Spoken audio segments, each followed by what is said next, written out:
Welcome back everyone to Most Amazing Top 10. My name is Danny Burke. A while ago on the channel we did a video called Animals Which Should Be Brought Back to Life from Extinction. You guys seem to love it. We looked at some really cool ones, especially ones like mammoths and that kind of stuff. And I know a lot of you guys were asking for a part 2, but the truth is there aren't that many animals out there that scientists are working on bringing back from extinction. So while scientists are working on that, I thought why don't we take a quick look at animals that definitely should be left alone where they are.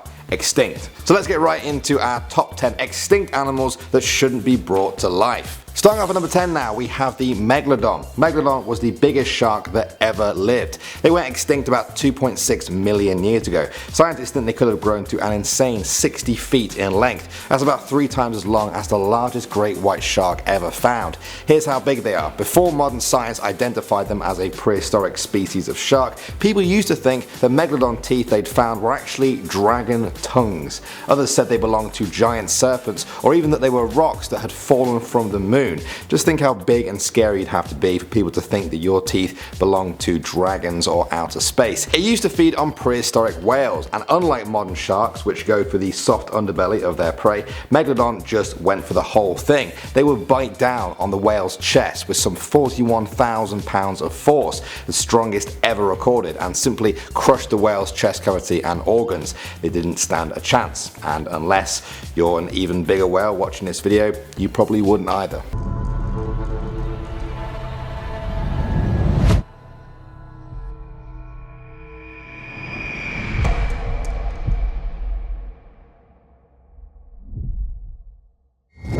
Next up at number 9 now, we have Phoberomys Pattersoni. This was a huge rat. Some scientists have even called it Ratzilla. Technically it wasn't a rat, but if you're scared of them, I bet you'd be scared of this. They reached a whopping 9.8 feet long. Their tails alone could reach 4.9 feet. They had the weight to go with it too, often reaching over 1,500 pounds. Like most rodents, they had big incisor teeth. In the case of Ratzilla though, their incisor teeth were about a foot long. It's a good job they were herbivores and used those teeth for plant life. However, I don't think that knowledge would do much to calm people if they were suddenly seen running around the streets at night. Coming at number 8 now, we have the Titanoboa.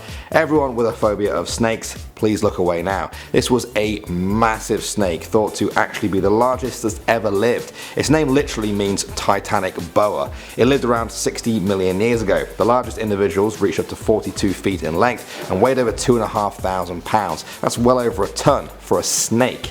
It could grow this big because the Earth's climate was a lot warmer back then. As the climate began to cool over the next few million years, only smaller snakes could survive, and snakes like the Titanoboa began to disappear. Probably a good thing for us humans, because we would not want to be running around worrying about snakes that weigh as much as your average rhino. No thanks. Next up at number 7 now, we have Dunkleosteus. This is a fish that lived about 370 million years ago during the late Devonian period. These things were big, growing up to 30 feet in length and weighing over a ton. What's most scary about them is their bite. This fish could bite down on its prey with a force of some 6,000 newtons. That might not mean anything to you until I say that's almost about 4 times the bite strength of a polar bear. This fish could bite your arm clean off you, including the bone. Its jaws were so efficient they could hinge them open and snap them shut in a matter of milliseconds. If we were to bring this species back to life, people might worry about them more than sharks. At number 6 now, we have the Megapiranha. Unlike a lot of scientific names on this list, the Megapiranha has a kind of obvious one. It was a giant piranha fish that lived about 10 million years ago. They grew to around 3 feet long, and unlike modern piranhas, they had not 1 but 2 separate rows of teeth. Scientists aren't even sure how hard they could bite, but some estimates go as high as 4,749 newtons. If that's the case, they would bite more than twice as hard as a hippo. Neither of those sounds fun, but one definitely sounds worse. Moving on to number 5 now, we have Gigantopithecus. In many ways, this creature is what we'd call Bigfoot. It lived between 9 million to 100,000 years ago in Asia and was the largest ape on Earth. They stood about 10 feet tall and their diets were mostly vegetarian. When I say stand, I mean stand in the way gorillas and chimpanzees do. It's thought they walked on all 4s. However, a small number of scientists do think they walked on 2 legs like humans. Either way, with a 12-foot arm span, you'd be best to stay clear of this giant and unpredictable ape. Next up at number 4 now, we have Helicoprion. This was a shark-like creature that lived some 290 million years ago during the early Permian Permian era. We've seen some very weird creatures on the list so far, but this might just beat them all. The Helicoprion is famous for his spirally arranged clusters of teeth known as tooth walls. This bizarre set of teeth would have reached about 24 inches in length. Moving on to number 3 now, we have the short-faced bear. The scientific name for these is the Arctodus. They first appeared in the fossil records 1.8 million years ago and seem to survive all the way up until just 11,000 years ago. So a pretty close call for us modern humans. One specimen found weighed 2,110 pounds. They stood up to 12 feet tall on their hind legs, about twice the height of the average human male. Their vertical arm reach extended up to a further 14 feet. I could keep giving you guys stats on just how monstrous these bears were. Between those ones and the pictures you're seeing now, I think you get the idea. They were 50% larger than the biggest polar bears in recorded history. Scientists estimate they needed a whopping 35 pounds of meat a day just to survive. If we brought them back from extinction, I'm sure they wouldn't mind human meat being a part of that. Next up at number 2 now, we have the Meganeura. Dragonflies are nice, right? They're pretty cool looking creatures you find fluttering around ponds and rivers. They're a little bit freaky if they land on you, but you know, hey, at least they're small. Not Meganeura though. This massive dragonfly-like creature lived about 300 million years ago during a Carboniferous period. Its wingspan could reach up to 30 inches, making this thing about the size of a 6-month-old baby. Don't ask me why I'm using a baby as a reference, it's just the best comparison I could find. They reach this size because insects need more oxygen the bigger they are. Back then, the oxygen levels in the atmosphere were higher than the current 20% we have today. This allowed insects, including Meganeura, to grow insanely big. You wouldn't need your hand to bat this thing away, more like a baseball bat.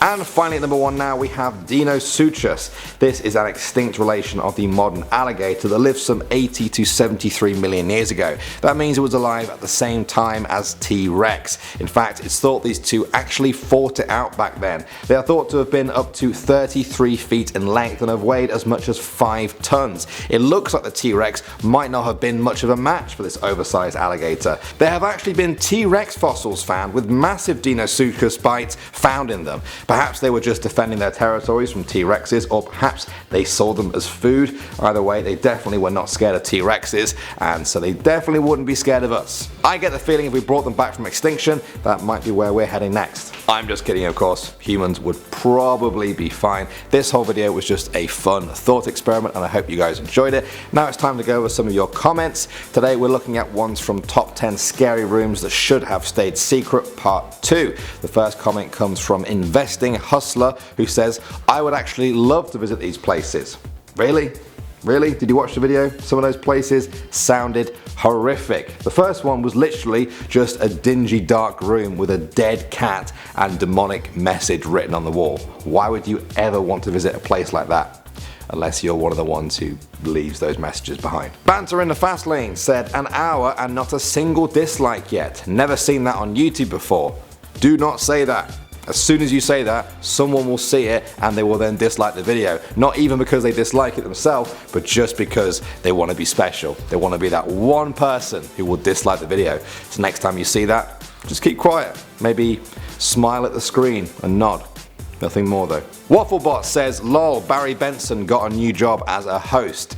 I had to look up who Barry Benson is. It's the main character from the Bee movie. How do I look like a bee? He has brown hair, which I don't, and blue eyes when I have green eyes. So where's the resemblance? Am I bright yellow with wings? And I've just realized that people are saying that because in that video I was wearing my stripy yellow shirt. So I must have looked a bit like a bumblebee.